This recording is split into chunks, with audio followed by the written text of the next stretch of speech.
আসসালামু আলাইকুম সবাইকে। নতুন আরেকটি ব্লগে আপনাদেরকে স্বাগতম। এই ব্লগটি রমজান মাসের। আমরা রোজার দিন একদিন হচ্ছে বিআরবি হসপিটালে এসেছিলাম। আম্মু ডক্টর ফারহানা কাইয়ুম ওনাকে দেখাবেন। উনি স্কিন স্পেশালিস্ট। যাদের স্কিনে প্রবলেম আছে আপনারা বিআরবি হসপিটালের ফারহানা কাইয়ুমকে দেখাতে পারেন।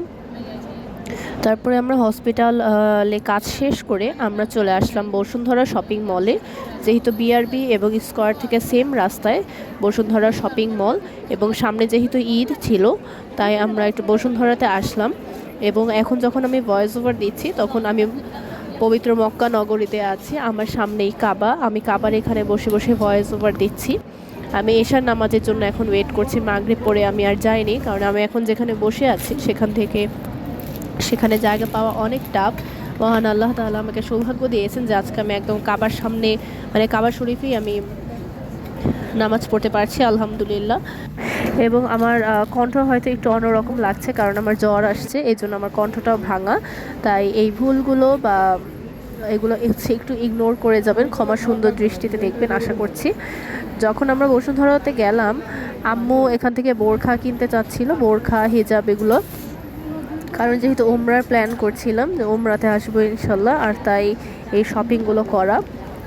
আমি এখানে হচ্ছে দাঁড়িয়ে দাঁড়িয়ে একটু নিজের ভিডিও করছিলাম।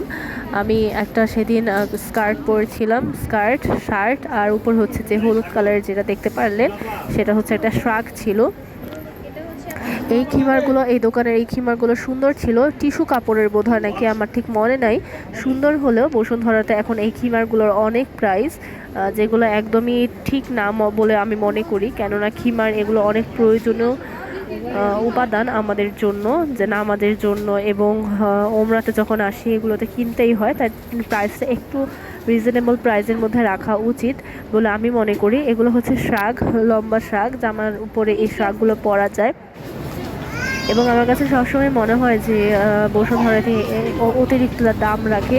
আর যেহেতু তখন সেটা ঈদের সময় ছিল, সামনে ঈদ ছিল, সো দামটা আরও কয়েক গুণ বেশি ছিল। এই দোকানের এগুলো হচ্ছে নর্মাল হিজাব ছিল, যেগুলোকে হিজাব হিসেবে পরা যায় বা ওড়না হিসেবে পরা যায়, টিস্যু কাপড়ের, এবং অনেক দাম।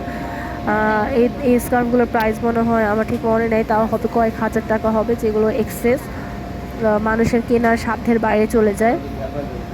এবং সত্যি কথা বলতে আসলে আমি বলেই ফেলি যে আমি এখন যেহেতু সৌদিতে আছি, পবিত্র মদিনাতে এবং মক্কাতে, আমি যতগুলো বোরখা দেখেছি, বোরখা হিজাব সবগুলোর প্রাইস হচ্ছে একদম রিজনেবল প্রাইসের মধ্যে আছে, অনেক ইউনিক এবং সুন্দর সুন্দর ডিজাইন, যেগুলো বাংলাদেশের নয়, অনেক গর্জিয়াসও আছে, অনেক স্মার্ট, মানে দেখতে এত সুন্দর, এত এলিগেন্ট। সেই বোরখাগুলোর প্রাইস কিন্তু একদম হাতের নাগালে কিন্তু সৌদি রেখেছে।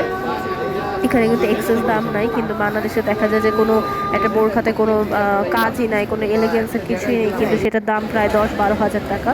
সো এনিওয়েজ, এরপরে আমি চলে আসলাম ইলিনে, যে বসুন্ধরার যে ইলিন যে শোরুমটা আছে সেখানে আমি আসলাম। এখানে ছেলেদের কালেকশনের সাথে সাথে মেয়েদেরও কালেকশনস আছে, তো আমি সেগুলোই ঘুরে ঘুরে দেখছিলাম। এবং এখন তো কোথাও ভিডিও করা পারমিট করে না, আমি তারপরে লুকিয়ে লুকিয়ে যতটুকু ভিডিও করা যাচ্ছিল আমি করছিলাম।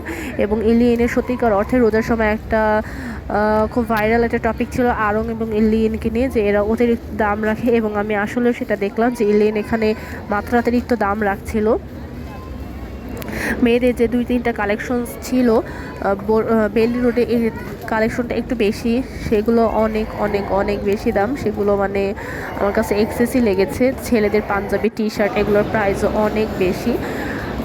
এর থেকে আমার মনে হয় যে ওই প্রাইস দিয়ে, মানে ইলিন যে প্রাইস রাখে ওই প্রাইসের থেকে কমে আরও ভালো কোয়ালিটির পাঞ্জাবি এগুলো হয়তো পাওয়া যায়। আমি জানি না, যেহেতু ছেলেদের পাঞ্জাবি আমি কিনি না, কিন্তু তারপর আমার কাছে মনে হয়েছে দামটা অনেক বেশি।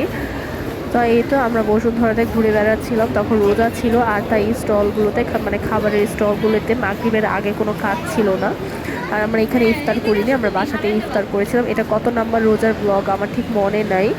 তারপরে হাঁটতে হাঁটতে আমি এখানে দেখলাম এখানে অনেক কিউট সুন্দর লাগেজ পাওয়া যাচ্ছে। যারা ট্যুরে যেতে চান আপনারা লাগেজ দেখতে পারেন।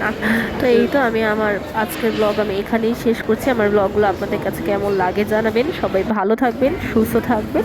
পরবর্তী ব্লগের জন্য আমন্ত্রণ জানাচ্ছি। আল্লাহ হাফেজ।